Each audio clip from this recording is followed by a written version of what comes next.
শিলিগুড়ির বিধান মার্কেটে বিধ্বংসী আগুন। আগুনের তীব্রতা এতটাই যে পুড়ে ছাই হয়ে গিয়েছে একের পর এক দোকান। এখনো পর্যন্ত মোট 8টি দোকান ক্ষতিগ্রস্ত হবার কথা জানা গিয়েছে। কালো ধোঁয়ায় চারিপাশ একেবারেই ঢেকে গিয়েছে। ইতিমধ্যে ঘটনাস্থলে আগুন নিয়ন্ত্রণের জন্য দমকল এসে উপস্থিত হয়। শনিবার সকাল ঠিক 10:30 নাগাদ এই ঘটনাটি ঘটেছে। ঠিক কী কারণে এই আগুন লেগেছে তা এখনো পর্যন্ত জানা যায়নি। তবে হতাহতের কোনো খবর পাওয়া যায়নি এখনো পর্যন্ত। পুজোর মুখেই এহেন পরিস্থিতিতে আচমকাই ক্ষতির কারণে মাথায় হাত পড়েছে ব্যবসায়ীদের। এবার এমনি আমাদের ব্যবসার অবস্থা খুব খারাপ।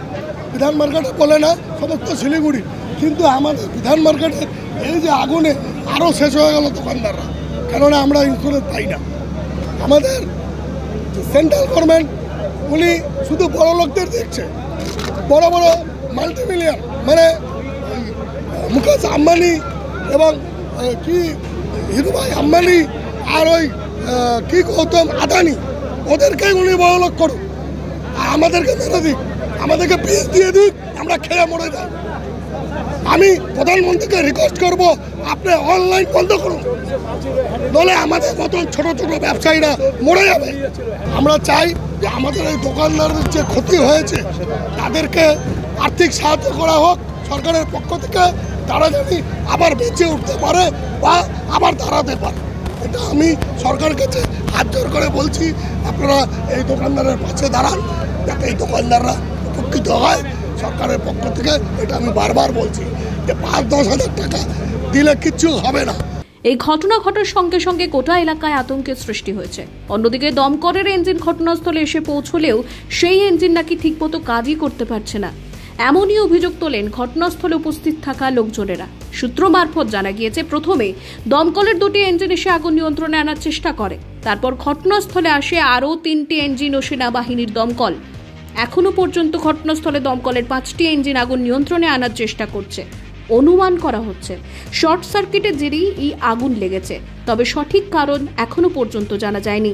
এখনো এই ঘটনার কারণ অনুধাবন করছে স্থানীয় পুলিশ।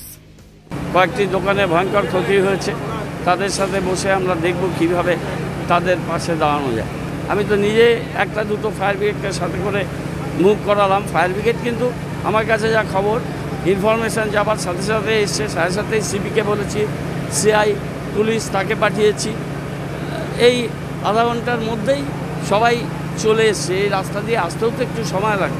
পুজোর সময় ভয়ঙ্কর ক্ষতি, এই মার্কেটের অনেক সমস্যা, ইন্স্যুরেন্স নেই, দোকানগুলোর জমি নিয়ে সমস্যা, ব্যবসায়ীরা আন্দোলন করছে।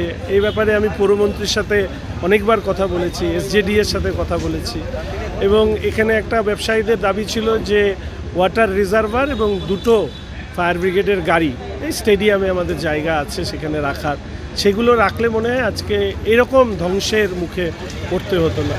এবং ভবিষ্যতেও আমি এটুকু বলবো যে প্রশাসন, বিশেষ করে জেলা প্রশাসন, এই সমস্ত ক্ষেত্রে যে যে জায়গায় সহযোগিতা পাওয়া সম্ভব, জল ইত্যাদি, বৃষ্টির সময় জল নেই ফায়ার ব্রিগেডের গাড়িতে, এটা দুর্ভাগ্যজনক।